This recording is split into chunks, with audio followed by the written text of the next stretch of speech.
ആദ്യം കുറച്ച് പഴം എടുക്കുക. പഴം നന്നായിട്ട് പഴുത്ത പഴം എടുക്കാം. ആ പഴം രണ്ടായിട്ട് കട്ട് ചെയ്യാം.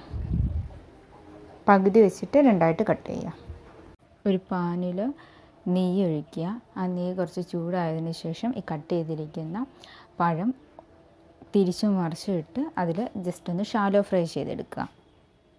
കുറച്ച് ശർക്കര ഒരു പാനിലേക്ക് ഇടുക. അതിലേക്ക് കുറച്ച് ഏലക്കാപ്പൊടി, ജീരകപ്പൊടി, ആവശ്യത്തിന് വെള്ളവും ചേർത്തിട്ട് അത് നന്നായിട്ട് പാനിയാക്കി എടുക്കാം. ആ ശർക്കര പാനിയിലേക്ക് ഫ്രൈ ചെയ്ത് വെച്ചിരിക്കുന്ന പഴം ഇടുക. അതിനുശേഷം അത് നന്നായിട്ട് ഇളക്കി കൊടുക്കുക. നന്നായിട്ട് ഇളക്കി കൊടുക്കരുത്. അത് ചെറിയ രീതിയിൽ ചെറുതായിട്ട് ഇളക്കി കൊടുക്കുക. നന്നായിട്ട് ഇളക്കിയിട്ടുണ്ടെങ്കിൽ പഴം നന്നായിട്ട് പൊടിഞ്ഞു പോകും. അതുകൊണ്ടാണ് ചെറുതായിട്ട് ഇളക്കി ആ ശർക്കരപ്പാനി ഒന്ന് കുറുകി വരുന്നിടം വരെ വെയിറ്റ് ചെയ്യുക. അതിന് ശേഷം സെർവ് ചെയ്യാവുന്നതാണ്. കുറുകി വന്നതിന് ശേഷം അത് അടുപ്പത്തു നിന്ന് എടുത്തിട്ട് തണുക്കാൻ വെക്കുക. അതിന് ശേഷം സെർവ് ചെയ്യാവുന്നതാണ്.